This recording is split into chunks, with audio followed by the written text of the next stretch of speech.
Council, just to remind you, our step one of the mall redevelopment was before we ever had a interested owner of the mall that wanted to partner with us on redevelopment. So step one was visioning, and we hired Paris Rutherford to help us come up with a plan. Step two, which I think is really where we are now, is the owner and the city taking that vision and turning it into a viable concept plan. And you're going to hear that today from the owners of the mall about what they're proposing with some of the tweaks they've made to the prior plan. Next after that, we would be, once that's done, is getting all the owners on the same page and trying to coordinate all of the finalization of that plan. Finally, coming in for zoning, future potential public-private partnership agreements, phasing, and then, of course, financing and then construction. So this is a long project. I know they're ready to go because they want to make some big changes. We want them to go, but obviously there's with lots of owners of the mall, we have to coordinate, they have to coordinate. So it's a heavy lift. But with that, I want to pass it off to Marichelle, who's going to tee this off. Okay, so just to recap, back in 2022, we entered into the agreement with the Catalyst Group for mall redevelopment planning. And as a part of that contract, Paris Rutherford developed this original site plan. Now, this site plan wasn't intended to be the final site plan, but it was intended as a strategy to start the conversation and to get ownership to the table. And so that strategy worked because we've been working with the owners, I think, for over a year now, and we have seen different versions of the plan. We have given our feedback, and now we're getting closer to final stages, and we'd love to have your input. So staff is in general support of the recommendations. Again, we just want to have a touch point with you all and get some feedback. So at the end of this presentation, they will show a slide at the end that has recommendations from Paris Rutherford regarding the updated site plan that you'll see today. So we'd like your feedback on that as well. And so with me today, I have ownership, Michael Jang. He represents the majority owner of the mall. So they own everything except for the Dillards, the former Macy's, and Zion Market. And they have with them GFF, who they've hired as their architects. And GFF is actually going to be presenting the presentation here in a moment to go over the modifications. So I'm going to go ahead and hand it over to GFF. Okay. Thank you, Marichelle. Good afternoon. Thank you very much for having us. We're really pleased to be coming here. Thank you very much. My name is Brian Moore. I'm the Director of Planning at GFF Design in Dallas. I'm going to be complimented by three individuals. Gavin Newman, who's going to be specializing in urban design, master planning, and multifamily development. Lance Abayo, one of our associate principals, who's going to be focusing on architectural design. He'll be speaking to some of the renderings that you're going to be seeing today. And then also Grant Wickard, who's be focusing on retail restaurant development on the project management standpoint, and also be explaining a little bit about the results from the market study that we had done that was separate and in addition to the market study that was done affiliated with Catalyst's project back in 2021-22. So with that, we'll go ahead and get started. But really, we're so pleased to be presenting this to you today. This is almost 2 years now in the making, and by the time we hopefully get to zoning in several months from now, it'll be around 2 years since we first started on this. And you're going to see, for those of you that have not seen a plan yet, we understand that maybe some of you have not seen a plan as yet, and so we're excited to be sharing that with you. It is different than the original plan, and as Marichelle said, that was just a first start, an idea for how that might want to shake out from a design standpoint. There are a lot of different ways that a large size mall, as you can imagine, can really build out at the end of the day, and you're going to see a unique vantage point of how we think about the mall space. This particular mall is near and dear to a lot of our hearts. We have several persons that even within our firm that went to this mall back in the 90s and early aughts, back when it was still a very successful mall. And it not only is near and dear to our hearts, we want to make sure that it's done right. So we've been very thoughtful, very methodical about how we go about this process. So we're coming before you at a time when 2 months ago, or when literally 2 months into the project, we wouldn't have been ready to come to you. you're going to see where we literally engaged the structural engineer of the original building. There are still some members from that firm, L.A. Feast, that actually had a history of working on that project, and that was great. That was helpful for us to understand, buildings like a large-size regional mall, they have good bones, and bones meaning from a structural standpoint, and you want to be able to, if at all possible, to reutilize existing structures, if at all possible, rather than just surgically removing whole entire portions of it. You want to be able to try to reutilize as much of it as possible. There's another reason why you want to reutilize some of it, and that is there are all of the utilities on site. So not only do you have the ring road around the mall space, which is very typical of a typical regional mall, but you also have internal utilities that are important to the project itself. So I'm going to hand it off to Gavin Newman to start off. We're going to be tag teaming this a little bit and kind of be going through our evaluation process. Thank you. Great.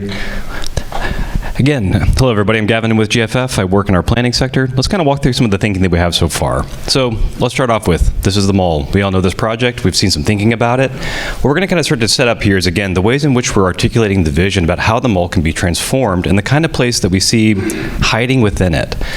Now, to start off with, one of the things that differentiates this from, I think, the initial Catalyst study is really about the portions of the mall that are currently in play and under control by this particular ownership group. That said, while we don't have complete ownership or complete control of all of the sites, we do have agreements with Zion Market and with a couple stakeholders who have been working on the eastern portion of the site to say, hey, let's go ahead and include those as portions of the study. I mean, if we're not explicitly drawing something for them, it's at least with the ownership agreeing to say, hey, let's kind of study this together. This is a team effort. Let's see what kind of vision we can achieve for the site. One of the things that helps us kind of important in saying that differentiates us from the Catalyst approach is that rather than segmenting the mall, rather than say, let's go from Dillard's, rather than segmenting the mall as a phased approach and saying, cutting it off here, leaving some segment of the existing sort of concourse in place with the existing retail, we've taken a little bit different approach where we wanted to kind of go in. And again, the next set of diagrams and images are really kind of intended to help articulate the approach. It's different, but here's what we see kind of happening. The mall itself, again, kind of is in three segments. Brian had mentioned that, again, we've been able to engage the original structural engineers for the project who've helped us to, again, start to see this in a different way. What we've described to the owners is essentially what they bought is really a kit of parts. Now, buildings, as you can kind of see here, are kind of put together in the same ways. They have to stand up.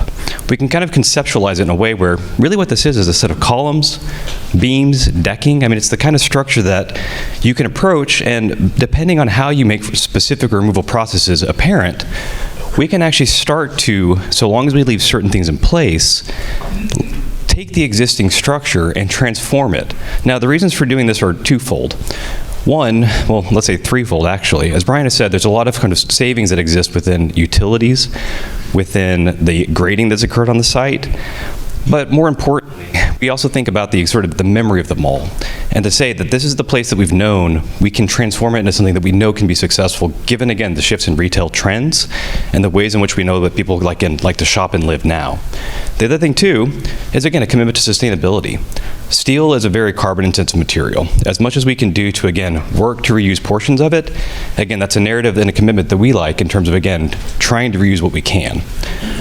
So what we're doing here is we're highlighting portions of the building that we've identified with structural that, again, could be removed. Why would we do that? Well, what we see here is, again, a trend in shopping, and Grant can say more about this, but we see that outdoor shopping environments are succeeding much more. One of the prototypical things with the mall is that, again, we have acres of parking where you park and then you walk in, you're sort of in this internalized space. And again, that's just not an environment that's been successful in nearly every case, at least at this stage in mall development. And so what we've done is, again, start to articulate this plan where we see, and hiding inside of it, an internal retail street, where we're able to take the mall structure, make selective demolition, reuse structure where it is, augment with additional forms of programming, and again, start to find this site sort of hiding within the whole thing. And now again, these diagrams are just intended to sort of show, again, the things we're going to see in the plan itself. So the retail street that we're articulating is achieved through selective removal of the mall itself. Now, one of the things to say in this as well, we've talked about utilities, we've talked about the complexity of the site. There's also a lot of grade across the site.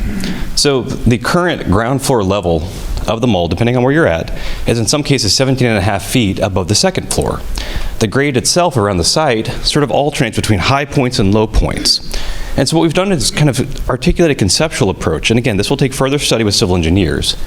But to really start to look at what are the opportunities for placemaking that emerge as we think about ways of, again, dealing with up and down, letting roads kind of go through, but again, making sure that we can actually deal with the topography that results of this. You'll see one of the spaces we're really excited about, and Lance is going to show us in a little bit, is a space we're calling the Hill. Now, that's literal. We've got a space that's going from 0 feet, again, within our plan, up 17.5 feet as you traverse to the south. And rather than sort of, again, kind of building retaining walls, we said, let's play with the ground, make a memorable public place. We'll make that the Hill. We're articulating a couple more spaces between, but I think I'd like to let Brian Moore talk about this plan in a little bit more detail. Thanks. So thinking a little bit about what the inherent design opportunities are for the property, several things that we really wanted to focus on in particular that are augmentative of the original Catalyst plan.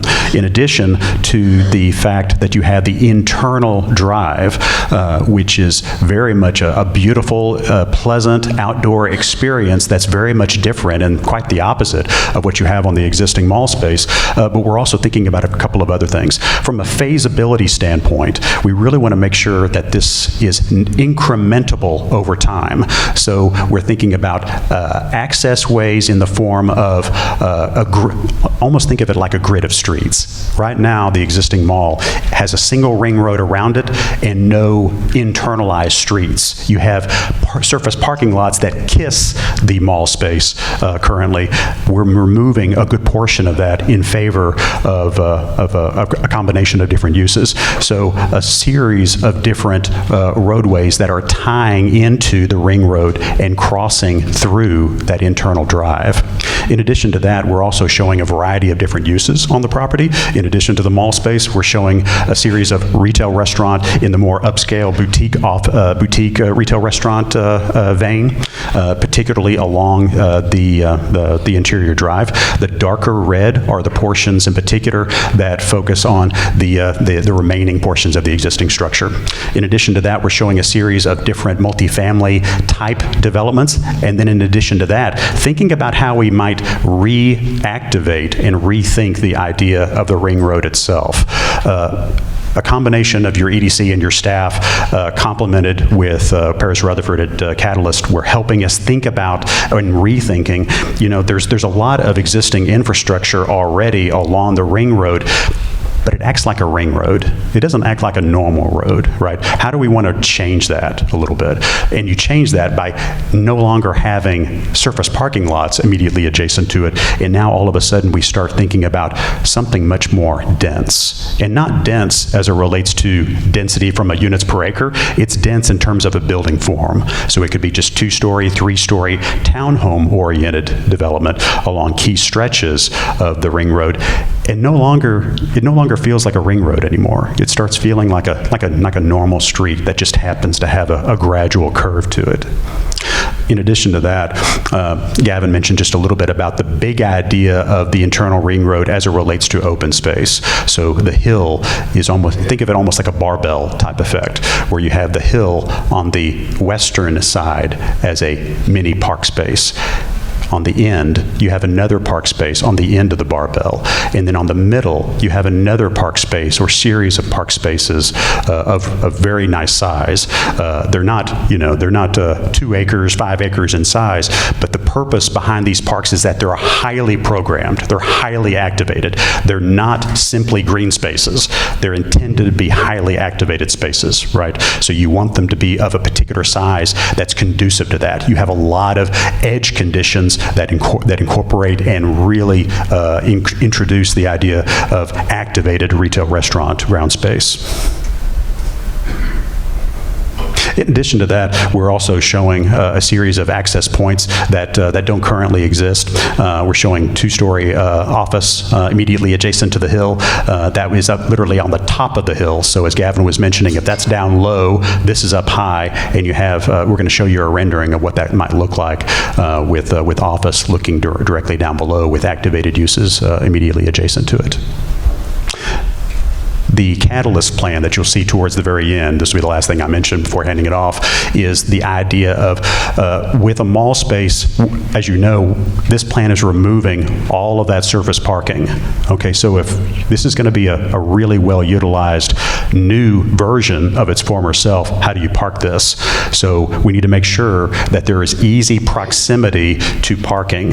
So a parking structure affiliated with multifamily development that's oversized, quite a bit oversized, and then another one on the north side that's, again, also very oversized. So that's how we start dealing with and reacting to the idea that in order to be able to go through here, we have a lot of teaser parking, but most people aren't going to be able to park there. They're going to have to park in these parking garages immediately adjacent to it. That's very similar to a lot of more new urbanist style retail restaurant activities that or developments that you see, like Legacy West, where you have structured parking immediately adjacent to the properties.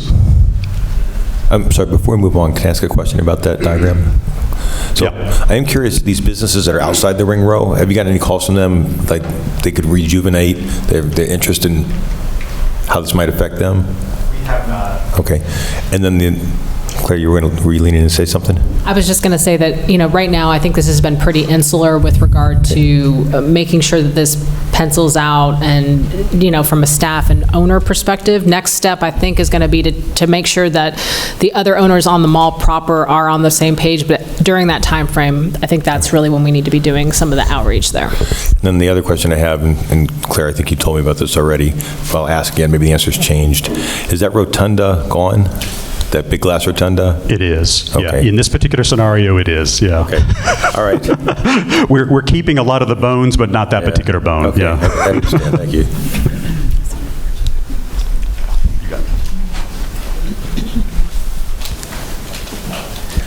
All right, so the next 5 images you'll see are really kind of walking through the experiential level of what we can see as we start to really get into the mall sort of existing concourse, which is really kind of grade 0 throughout the east-west spine of the existing mall. And within that, each of the views will start at the hill, and then the next view will be kind of a vignette looking towards the shop retail space, and then the third view you'll see is this restaurant park here, which really acts as a greeting coming into the project and a frame of reference that allows some of the interstitial moments within this long shop row to really be interrupted with a nice gathering space. The fourth view will actually look back towards the west and seeing just how what's interesting about the road itself is it's not one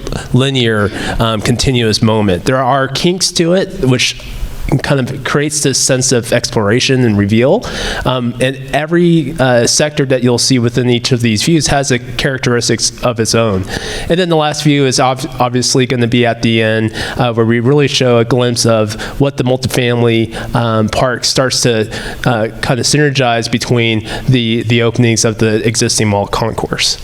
So this first view here is what we effectively called the hill. And really what we're excited about is the amount of opportunity that we can start to think about the existing mall grading. As Gavin mentioned, there's a 17-foot grade, and we all kind of know that from regional malls that sometimes you enter on department stores on the second level, you have to make your way down to the mall concourse, and it kind of changes as you go around the ring road.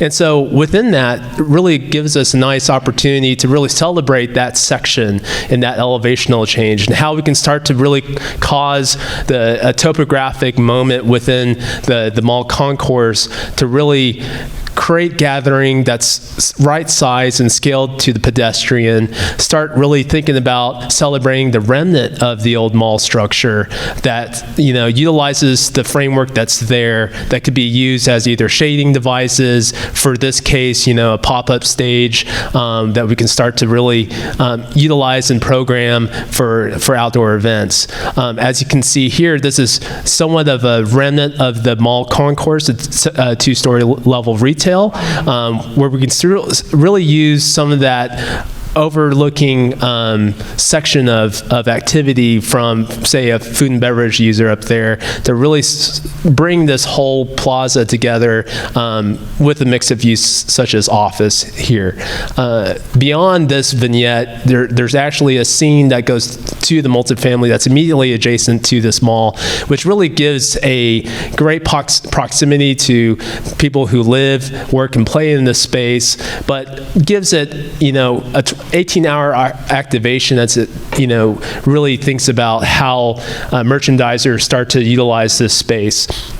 And that's really what's really important for us, is to utilize the mall in a way where we can create a framework where boutique shops and boutique restaurants can start to really plug into each of these existing storefronts and really cause a nice sort of synergistic approach of co-tenancy. We really want to make sure that the variety of scales and uses of leasable space here is a mosaic of different uses that cause, a really unique personality of the mall to come to itself organically and really make this a really Lewisville-centric, unique shopping environment. As you can see up above, this is where the hotel will sort of nest itself within the existing mall framework, and really just amongst all of that co-tenancy and varied uses gives the opportunity to really have a destination for this place. As you saw in the Catalyst plan and even the previous renderings, there was large, vast open spaces that were really kind of subdivided into, 100-foot, 200-foot large inactivated green spaces. Here, we're really focusing all of the energy and the pedestrian-oriented environment within the existing mall concourse. And there are remnants that we're preserving to really pay homage to the history of the mall that makes it say, hey, this is where, the old Dippin' Dots used to be, or the Coastal Cookies used to be, and that's the old Dillard's, and, do you remember that? We want to make sure there's some storytelling that can be provided with not just, bulldozing the whole mall, but actually augmenting it as such where we can create new things from it. So this is that third image where that restaurant park resides, kind of in the north-south spine as you enter the development here and choose to go west towards the hill or east towards the sort of multifamily park. And in this moment here, we really have the opportunity to have jewel box retail restaurants to really create this nice intimate park setting that gives a moment of repose as you're walking through the existing mall concourse. Not really indifferent from how the regional mall set up itself. There's really bite-sized chunks of meandering through the mall, and then you're always kind of like, meet me at the fountain, or it really has a sense of direction that's really intuitive, and we want to make that, from a pedestrian experience, very thoughtful and very unique as you go throughout the mall plan. This next one, looking back towards the west, you can kind of see the remnant of that jewel box restaurant park here. It really starts to really give the characteristics of this boulevard and the shop space. We're peeling back the existing framework. We're exposing some of the existing steel that was from the old mall, but then we're nesting some of the storefronts back to really have coverage over those storefronts where we have permissible patio areas that either restaurants can take and use some of their furnishings to really make beautiful. But then we have a continuous walkway with some improved enhancements to the landscape grading that really make this what used to be an internalized mall into this really kind of long, meandering park space that you see in really handsome environments now that are very successful. So it being two-story, we have the opportunity of some different type users, whether it's smaller boutique creative offices, if it's entertainment type users. There's a plethora of options from a merchandising standpoint that the existing framework really lends itself to give this type of streetscape a very successful merchandising strategy. Yeah, sure. I hate to be pedantic, but I'm going to be.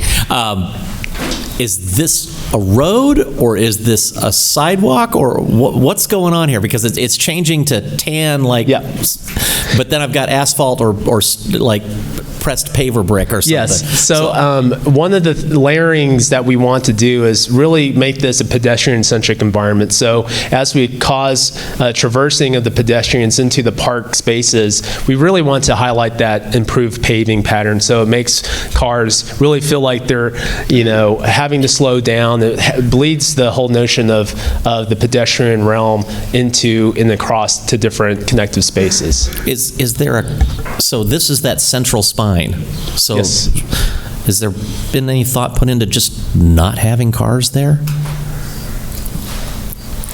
Yes. I mean, I get maybe a loading bay or something like that. And here's where I'm coming from. If you guys are familiar with downtown Grapevine, they would be so much more successful if they just shut that road down. Right. Because everybody's like this on the sidewalks. It's not. It's a pedestrian space that they have yet to realize is a pedestrian space. Right. So that's always a challenge when we talk to our developer and tenant retailers of how to make the spaces leasable.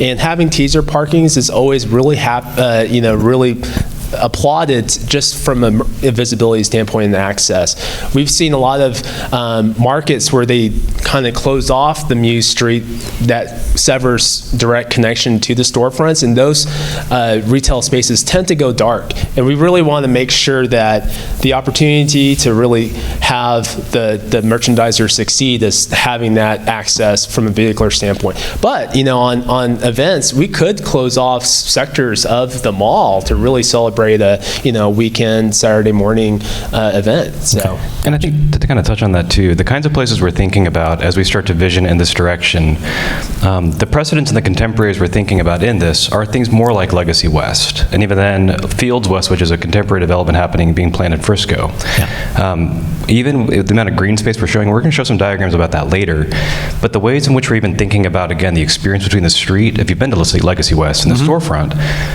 we've widened it. We've added it, made it greener. We've planted it at a heavier level. Yeah, it's still feels car-centric at Legacy. It does.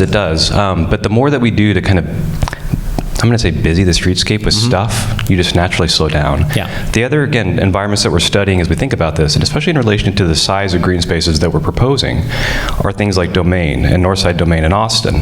Now, the Domain's an older environment. Northside Domain is very contemporary. And a lot of the sort of rule set that we're seeing is being successful there, and again, being applied equally in smaller measure to, again, the North Texas examples of Legacy and Fields, are things that we exactly see being implemented here, and we're taking it as lessons learned through feedback with, again, some of those design teams as well. Okay, I've been to both, so great. I have a question. So I realize these sections where we're reusing pieces from the mall itself, I really love that idea because I feel like it helps us to preserve some of the nostalgia that's there.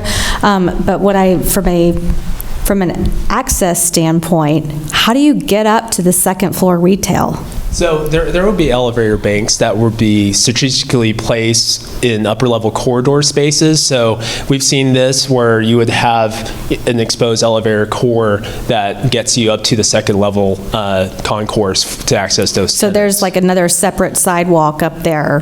That's correct. Yes, that's correct. And I think to add a little bit more color on that too, like we've said, we've got conceptual approaches at this point to how to manage the grade across the site. Now, what we're showing in this instance could be one story or two story, depending on, again, how the grade is managed on the back side of this.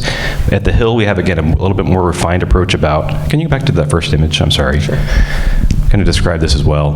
We're not proposing two-story environments everywhere. The two-story environments are really intended to be positioned where they are accessible from at least one side. We want to make sure that there's ground on one side to be able to get to. And I think if we go back to the fourth image we were just on, one of the things that we can say there is that where we do have a second-story office isn't as dependent upon having a connection to the ground. Right, absolutely. And so, again, there's some room in the approaches that can, again, pivot depending upon the information that we find through further study. And what's beautiful with the existing framework, it's a very straightforward, rigorous, predictable grid that we're allowed to really kind of push and pull as the market sort of tolerates, okay, this size tenant wants to take 100 to 75 feet deep space up here and wants to be about this wide. We'll make sure we plan all of those sort of accessibility parameters to access those second floor tenants if they don't have that ground up approach from the backside. But for the most part, a lot of, from the old mall scheme, there was always a a second level entry on, and then there's the first level entry, and that kind of, hopscotch its way as you make your way around the ring road. So strategically, we love to preserve, like what Gavin mentioned, a ground floor approach, even though it is on the second level. That's just how that'll provide great success for the tenants when they have direct vehicular access to those spaces. Agreed, yeah. So on the last image, which is at the multifamily park looking towards the west, here this kind of is the catcher's mitt of the existing mall concourse. And what we really propose here is just a really nice interconnectivity of living and playing in terms of the folks who reside here and then the shops that are immediately adjacent. Off to the west or to the left hand of the screen, we can perceive a amenity center that the multifamily component would have, their leasing offices, but then also their pool area and their mailboxes and all that. That would be, much more in the vein of sort of the commercial approach that really activates the activity that could be caused in this sort of residential park space that kind of marries up with the activity and blends that together with the retail environment.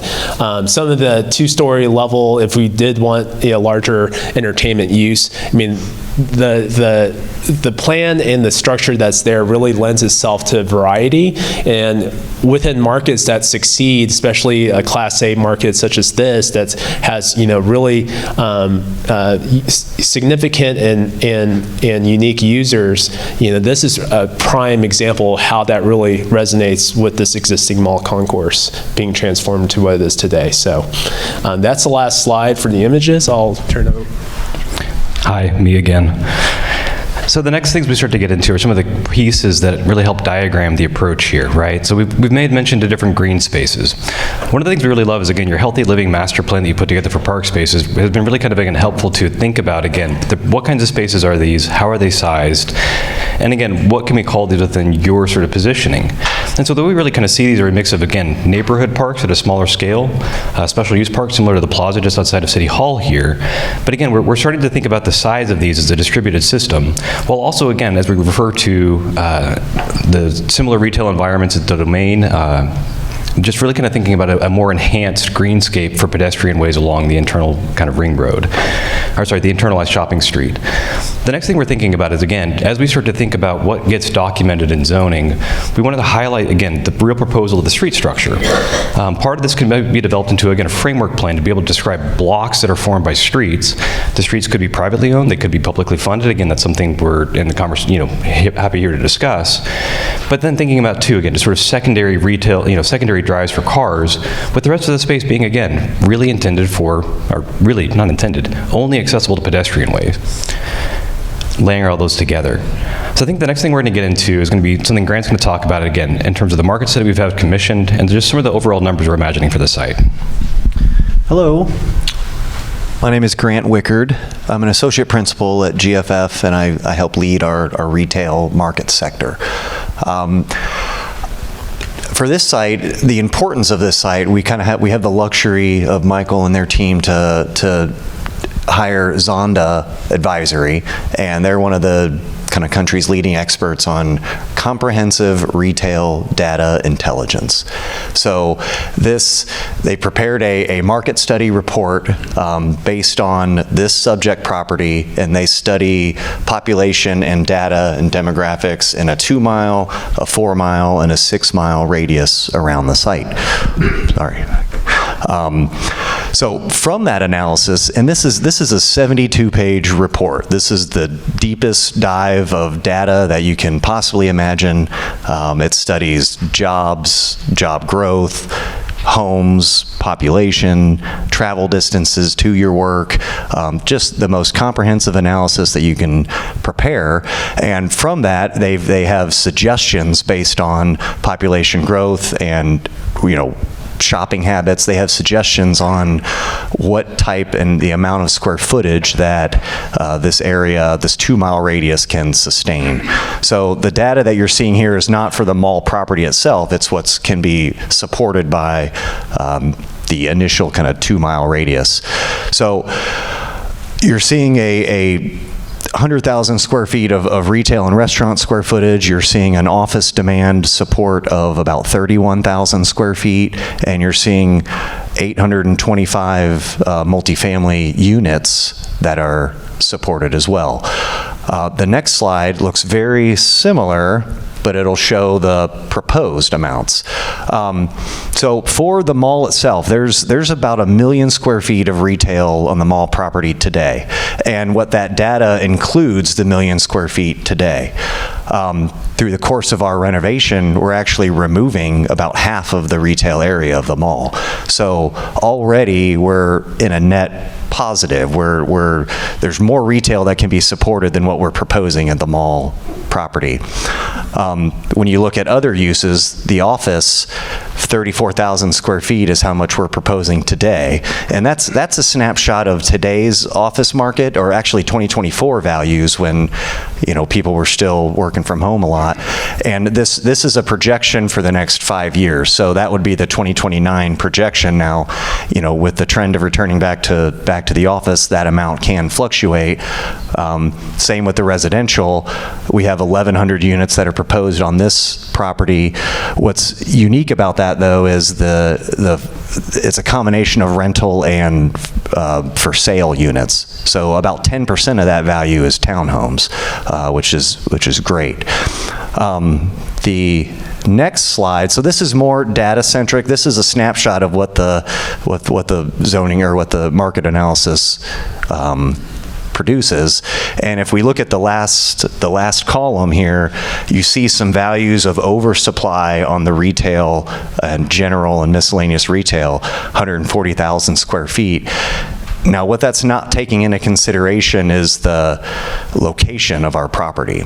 And I mentioned that we're removing 500,000 square feet, so we're already in the positive from that respect.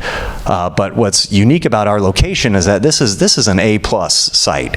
This is an existing mall. We have visibility, we have accessibility, and we have the awareness of the mall. And some of the data, it also doesn't factor in the quality of the retail. This is just square footage. So when you combine kind of placemaking expertise and the mall as a destination, people have been going there for years. We're right off the highway. I mean, the data is great. It supports what we're proposing. But we have a great location already, and the mall and the idea, it already kind of sells itself. So how we interpret this data is, we're making the assumptions on the mall design. Well, that was the old design, but we're using our placemaking skills, our planning expertise to provide, a suitable amount of square footage and flexibility for future needs. And it's really, it's the ability, the data just substantiates our proposal, and it makes sure that we're not overcommitting ourselves. So it's a good gut check. Is this commenting on, we're showing values for different types of retail. This location, the natural kind of tenants that are attracted to these placemaking, locations, you're already attracting a higher quality of retail tenant and restaurant tenant versus traditional malls. So we're using all this data to substantiate what we're proposing, and it's checking out, and we're excited about it, and we are looking forward to developing further. Brian? Yes. Sure you don't want to speak? You sure you don't want to speak to this piece? Let's go back to the catalyst slide real quick. Again, so you've seen in our approach what we've articulated about, again, a different approach about how we, I was going to do the same. Sorry. About how we utilize the mall structure as it is to find this other place within it. Now, again, we've taken a different approach about articulating a sort of central approach. And again, the building areas differ as well. Brian, let's go to the next slide if we can. And so from here, what we're kind of showing, again, is just the overall bulk approach.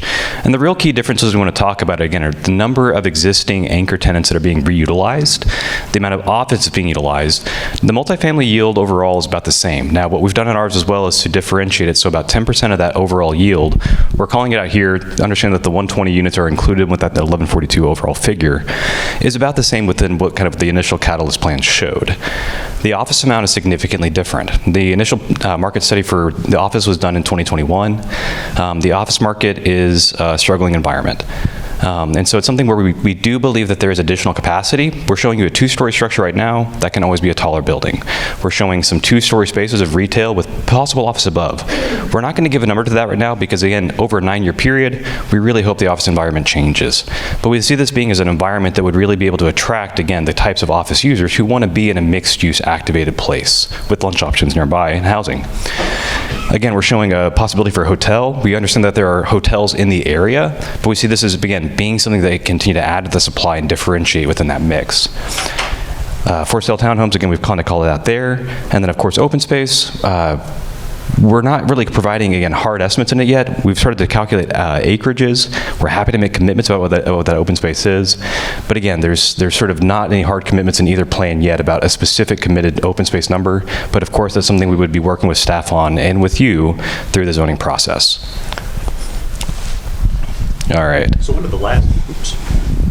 one of the last pieces that we wanted to share with you, we're almost done here, is this was a plan, a diagram that was presented by Catalyst that was a response to not the plan that you just saw, but one previous to that. So there were a couple of big ideas that Paris wanted to convey on behalf of Catalyst to you and to us as consultants.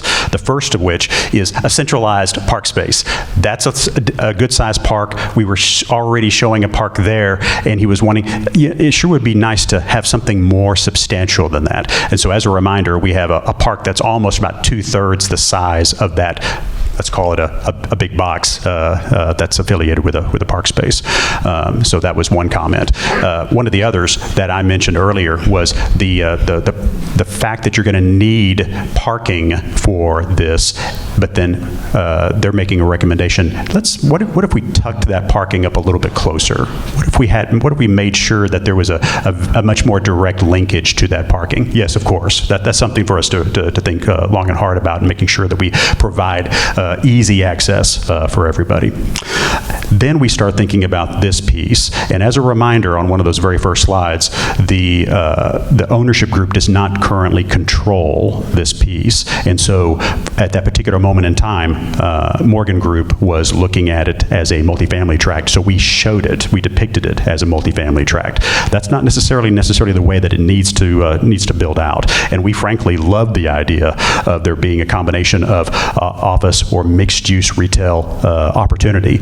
In fact, we even right at the very beginning of the project, we actually showed a completely different scenario on this tract for redevelopment, and it did actually include a combination of entertainment and civic uses. We got slapped on the wrist a little bit by Mike because we don't control that property, right? So we couldn't actually depict that for you, but this is something that we fully endorse. The last piece is just really making sure that there are deliberate vehicular connections crossing through the tract rather than relying exclusively on the ring road. And last piece. And again, the intent here is just to be able to show the kinds of next steps that we go into about how we start to, again, put things in place to solidify these commitments. Again, we like pretty pictures, but we also need to make sure that they're practicable, enforceable things. And so we've started to do here is to start to draw out street sections. This would be the next level of engagement and sort of documentation that we go through with staff as we talk about, again, which of these are public streets, which that are publicly funded, what are those streets like. We can start to get into this level of detail just from our sake to start to really put into place the experience that we're showing you in the renderings and the images. What is that like from, again, a documentable, enforceable standpoint? And so just to kind of help, we've started to think down this direction. We're excited to continue with more. We really look forward to hearing your thoughts. Again, this is a project you can tell we're excited about. The thinking that we're getting into is stuff that we think really helps us solve the problem and also uncover some great opportunities for what you have in front of us here.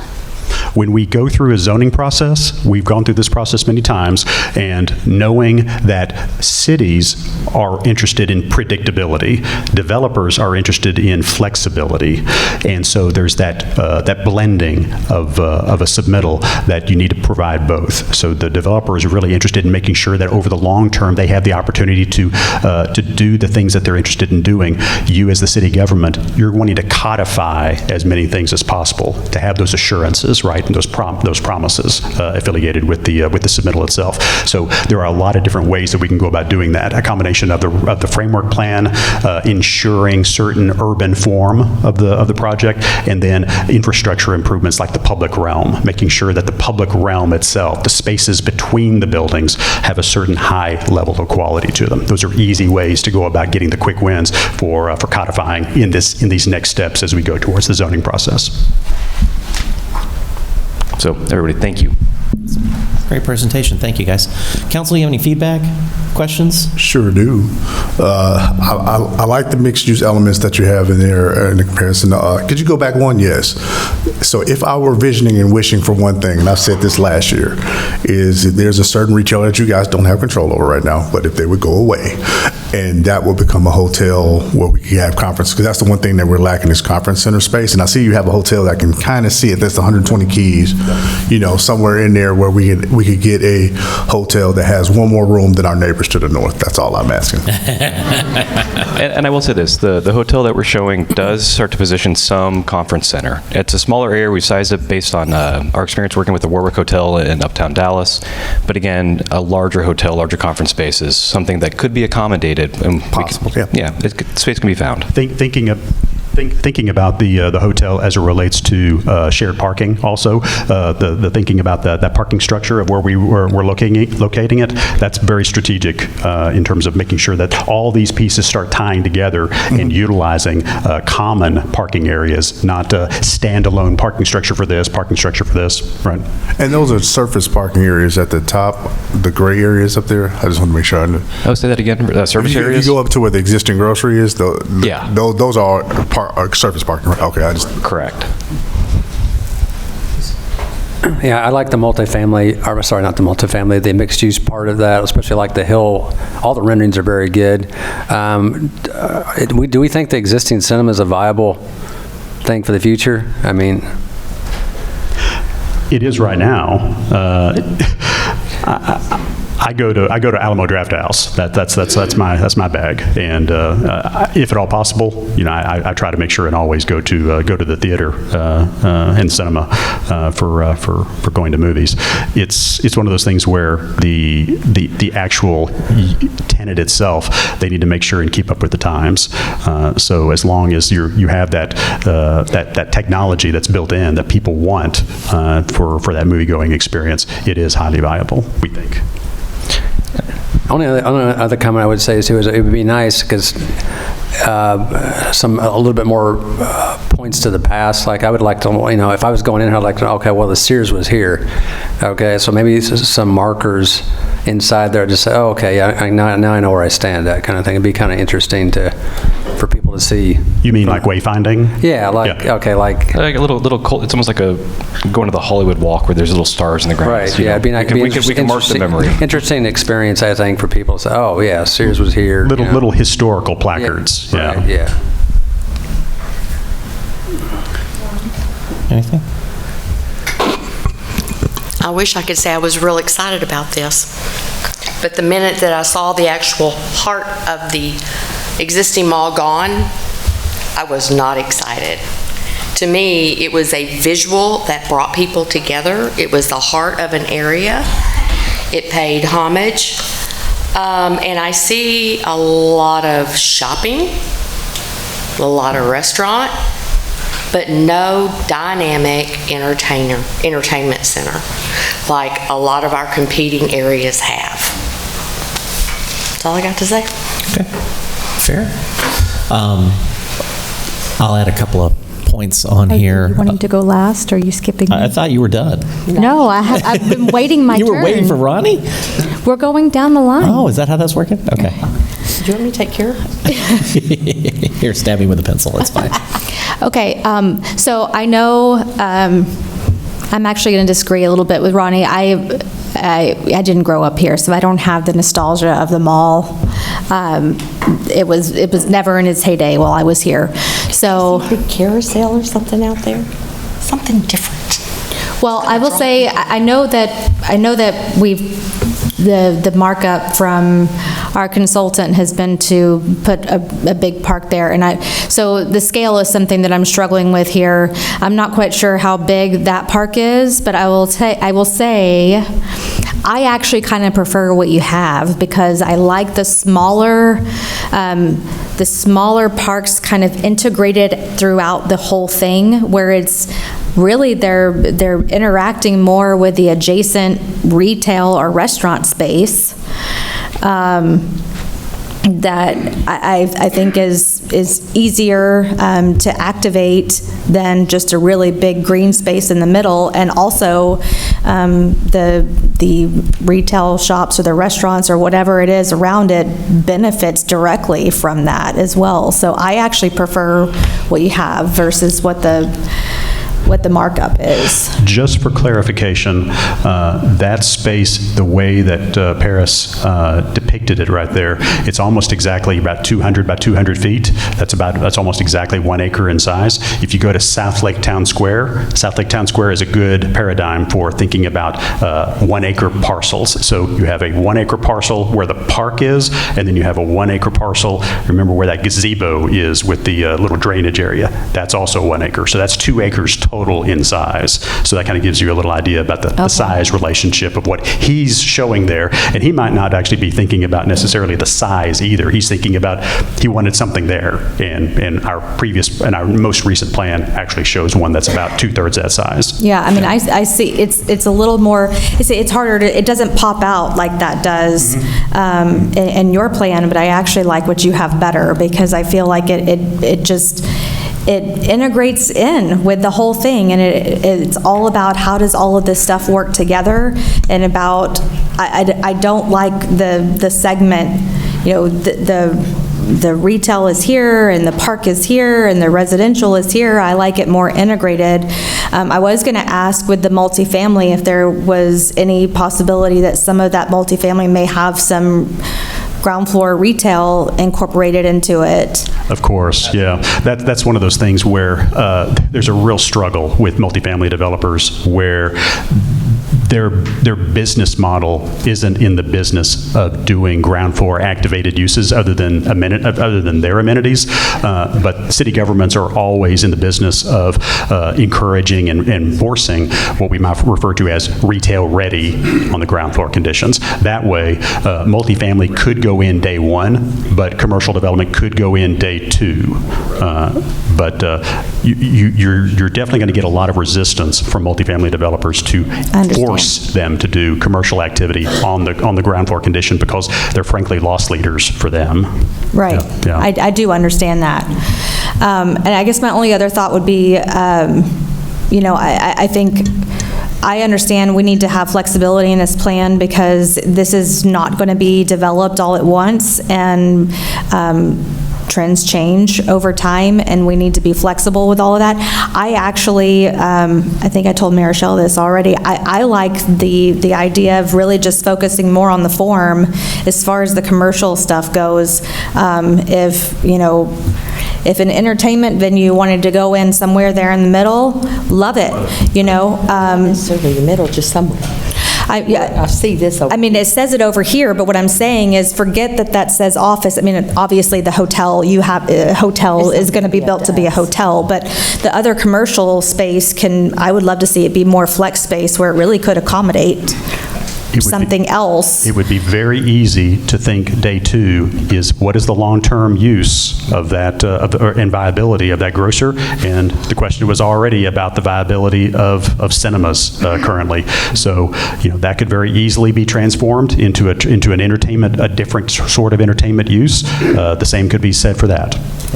Yeah.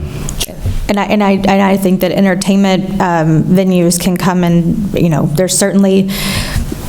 I mean, they're different sizes, so some of them may be much bigger spaces, and then there could be like an escape room can go in a retail space easy.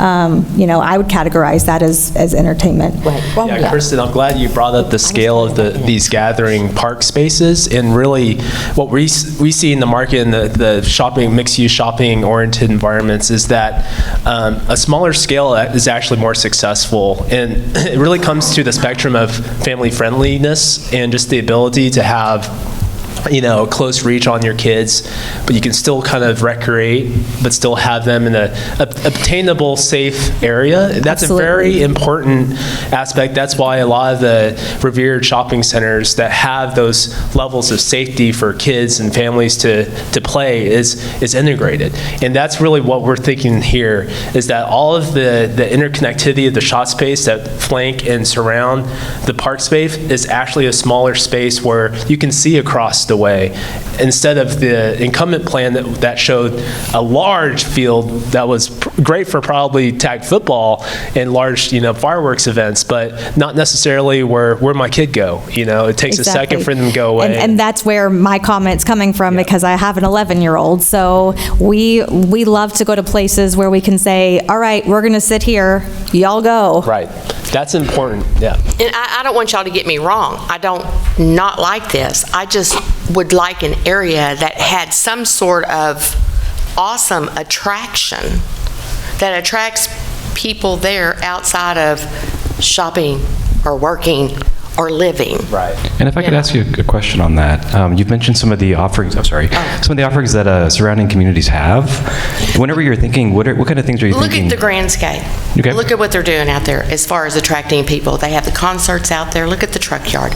Look at, they have that huge fair. They have other attractions that are bringing people in, and then they're going, oh, I wonder what. Of course, they have Shields, which I could live in 8 hours a day, but. Something different and dynamic. Understood. Thank you. I just want to get some clarity. And I do like the intimacy of what I'm seeing. And I think, as has been mentioned, there are opportunities. Let me go back to this. The thing I think we're really trying to set up in this as well is, again, a framework. Mm-hmm. When we think about what kind of things can really be put into place, let's tell a story in which the movie theater goes away. If we have a roadway connection going through here, it's not impossible in this scheme then, in a future phase, to say, let's connect a roadway here, and all of a sudden we have a new developable site where, again, something like that could go into place, as well as opportunities where, say, here at the end, if we need to put together a different narrative about, again, rather than saying the retail sort of peters out, but that there's some portion of this which is already graded to be able to do this, right? The ground's already in place. We could have a bigger user land at this that could be an attractor at the far end of the street. That's the kind of narrative I think we're here to talk about today is, again, what's the vision for the place that's really going to make this alive in the way that it needs to be active for your community. So thank you. I'm definitely a fan of the townhome element. I think that's great. I think the ability for people to go from, we love this environment, we want this mixed-use walkable space, but we've grown a little bit as a family, and we'd like to own something, and maybe move up into a different housing type. I'd love to see, maybe one of these as condominiums instead. But I love, again, if we can create the density, it will help the retail be successful and continue for the long term. One area you guys just didn't even touch on, because I know it didn't center around the central corridor, but you've got a massive green space right next to the existing grocery. Mm-hmm. And that's as big as any one of the other pieces down there. So, you've got additional green space to activate, be flexible. I don't know if there's elevation change or something that's created an issue there, but there's a couple options there. I've got a scheme I've been studying where, depending on how we massage the grade, and again, right now, like we said, right now we're kind of at the stage of, again, starting to play with the big ideas, arrange them. This is tricky, but it's a lot of fun, actually. There is an opportunity to actually move this drive over here and have this be a contiguous space, right? I don't want to try to give you each little parcel and say they'd somehow talk. Now, granted, if you live in those units right there, you get an awesome thing to look at, right? But I think there are still opportunities in this plan to start to really kind of pull these spaces together to make large, accessible, continuous spaces, and that's our desire. Yeah. The other thing that's really exciting to me about this space is I can see, 5Ks or cycling events or those. That ring road you could activate in some really different ways for short periods of time, or create inferences off of it. But you really could create some community style events that you couldn't do anywhere else. Well, and even then, your Parks Master Plan starts to vision a larger system of trail networks. The loop system does start to, again, imagine connections to the south. Mm-hmm. We haven't gotten to the detail yet about how those connect up in terms of really kind of grading them, but it's definitely on the radar. Exactly, but there are opportunities, to come up and connect in. And I can definitely see a story in which this is where you meet up on the 5K, begin here, end here, celebrations here, and this becomes that kind of public place. And so it does have a connection. It has ability to connect from its interior green spaces out into the rest of the systems that you're creating. No, so I appreciate the input. I appreciate the mindset. I love the multi-generational or multi-housing types. I think that's critical for any of these types of spaces moving forward. I know it's not the most popular, but from a developer standpoint, it means a whole different, another business model I got to figure out how to wedge in here. But I think that being creative in that type of housing model really will help the long term of this, because they wanted to live here at one point, and now they have a kid, or they got dogs, and they still want to live and spend money here, but they can't. And so how do we create that opportunity? So great work. I don't see anything here that gives me heartburn. I would love to see if we could keep the cupola, but I get it, and I'm a big fan of the exposed metal and the Frank Lloyd Wright mid-mod kind of style. So if we can keep that going, I think that's really cool. What I want to study, kind of going back now, because here's the other thing the cupola does, right? If we start to get into a scenario where a larger park is appropriate, I think the rationale for the larger park would actually be built around maintaining the cupola for the strategic reason that we live in Texas. And there is such a thing called summer. And it sucks. And so it's something, if we can provide shade using what we already have, that's just a smart solution. Right. How big is that in relation to one of the spaces on here already? If that was covering, what's this? That's it right there. Okay, so yeah, it's not. I think it's doable. Go back to the plan. No, our plan. It's kind of there-ish. Right there. It'd still be safe. It could be. Great entry into the. Either one of those little roundabouts is about the same size. And I think right now part of our roadway runs through it. Sorry, I'm getting some feedback there. But I think it is something that we can, this is flexible, right? We're using the ground that's already graded. We're gonna have to pour new concrete, especially if we want to get some of the special pavers that we want. But I think it is something that we can study. And if it's a goal, it can be a goal. Even a music area. They're popular with, just make that the music band stage area underneath there. Absolutely. No, appreciate the vision, guys. We obviously think this is an amazing opportunity for whoever gets involved. Our residents have said that we are willing to invest bond funds in the public facilities here, which I'm grateful for, because I know that's a heavy lift. I hope you treat this and understand, and I think you do, the history that's tied up here, and the expectation is that we want to get it back to its heyday. We know that the form may be different, but the spirit of what it was comes forward, and the visuals give me that. The way you guys are speaking about how you want to be flexible and design that, I think that's important too. So thank you for that. Well, thank you very much. Thank you, guys.